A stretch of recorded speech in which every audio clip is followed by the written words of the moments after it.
चलिए आज का हमारा टॉपिक है सिंपल इंटरेस्ट अर्थात साधारण ब्याज। साधारण ब्याज को दूसरे शब्द में सरल ब्याज भी कहते हैं। आज पहला फॉर्मूला हम लोग पढ़ेंगे साधारण ब्याज का सिंपल वे में। जिस राशि को हम किसी को दे रहे हैं उसे मूलधन कहते हैं। क्या कहते हैं? मूलधन। और मूलधन को अंग्रेजी में प्रिंसिपल बोला जाता है। इसको सिंपल शब्द में P द्वारा संकेत P के संकेत से डिनोट कर सकते हैं। दूसरा है कि ब्याज यदि किसी राशि को किसी व्यक्ति को दिया जाए तो कुछ समय बाद जब पैसा वापस लिया जाता है लौटाते समय, तो उसमें जो ऐड करके पैसा मिलता है, जो अधिक पैसा मिलता है, वह पैसा आपको ब्याज कहलाता है। ब्याज को SI सिंपल इंटरेस्ट या सिर्फ I से भी डिनोट कर सकते हैं। उसके बाद इस मूलधन में यदि हम ब्याज को जोड़ते हैं तो हमको मिलेगा मिश्र धन, और मिश्र धन का अंग्रेजी होता है अमाउंट, और अमाउंट को A द्वारा हम लोग सूचित कर सकते हैं। अमाउंट का संकेत आपको A है, और यहाँ पर मिश्र धन का फॉर्मूला हो गया सिंपल वे में मूलधन प्लस ब्याज। मूलधन प्लस ब्याज, और यही फॉर्मूला है सिंपल। आपके पास यदि मूलधन है ब्याज है तो मिश्र धन का फॉर्मूला आपका हो गया मूलधन प्लस ब्याज। और इससे दो और फॉर्मूला निकल सकता है आपका मूलधन और ब्याज का।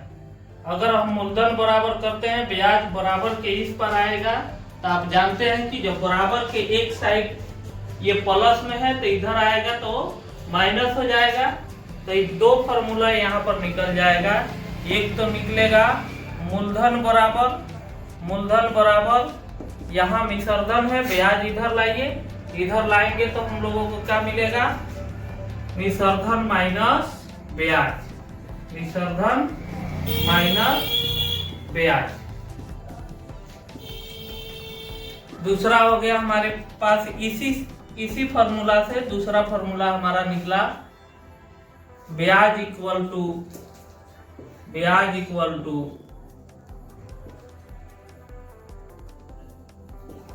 मिश्र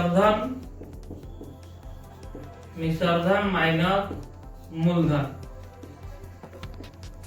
ये दो फॉर्मूला हो गया सिंपल वे में।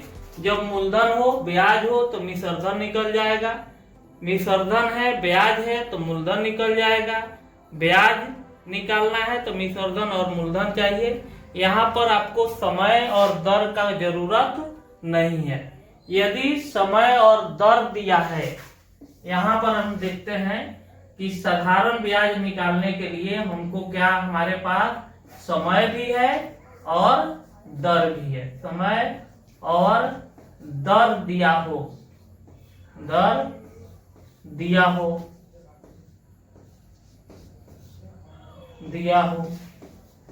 दर का मतलब है कि जिस रेट पर ब्याज दिया जा रहा है किसी समय अवधि के लिए। तो यहाँ पर फॉर्मूला होगा साधारण ब्याज का, साधारण ब्याज इक्वल टू मूलधन गुना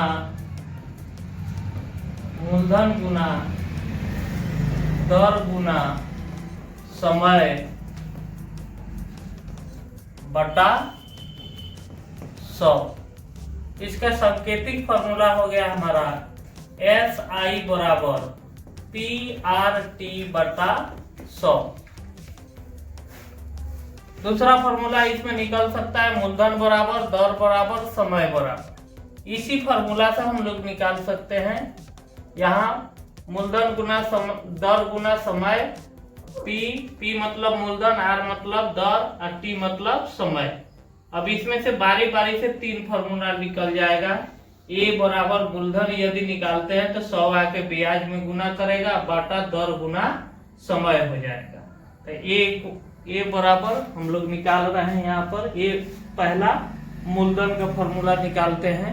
तो मूलधन इक्वल टू हमारा आएगा, देखिए आप ध्यान से, मूलधन इक्वल टू आ जाएगा यहाँ पर ब्याज गुना 100, इधर आएगा, ये गुना कर रहा है, इधर आएगा तो भाग करेगा, अर्थात ब्याज गुना 100 बटा दर गुना समय। ब्याज गुना 100 बटा दर गुना समय। इसका सांकेतिक रूप में हम लिख सकते हैं P इक्वल टू आई गुना 100 बटा RT। दूसरा हो गया हमारा इससे रिलेटेड फॉर्मूला, दर इक्वल टू हो जाएगा ब्याज गुना 100 बटा, दर छोड़ देंगे, मूलधन और समय को बटा कर देंगे, मूलधन गुना समय। इसका सांकेतिक रूप में हम लिख सकते हैं R इक्वल टू आई गुना 100 बटा P इंटू T। तीसरा इसी फॉर्मूला से, इससे आपको निकलेगा तीसरा फॉर्मूला, ये है समय। समय इक्वल टू हो गया ब्याज गुना 100 बटा, समय छोड़ के बाकी लिख सकते हैं, मूलधन गुना दर, अर्थात संकेत में इसको लिख सकते हैं T बराबर आई गुना 100 बटा P इंटू R, PR लिख सकते हैं। देखिए इसमें सबसे महत्वपूर्ण ये है कि ये तो मूलधन, दर, समय और ब्याज निकल गया, लेकिन एक फॉर्मूला और है, मिश्रधन निकालना हो तो मिश्रधन निकालने के लिए इसमें ज्यादातर किताब में यही है कि मिश्रधन जब निकालिएगा तो आपको पहले ब्याज निकालना होगा और ब्याज निकाल कर इस फॉर्मूला का प्रयोग करना होगा, मिश्रधन इक्वल टू मूलधन प्लस ब्याज।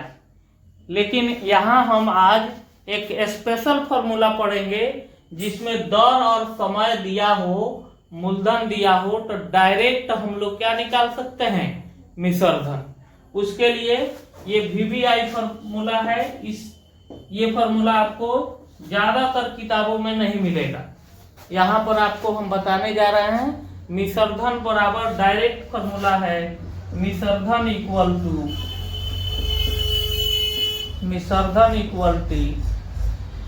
मूलधन इंटू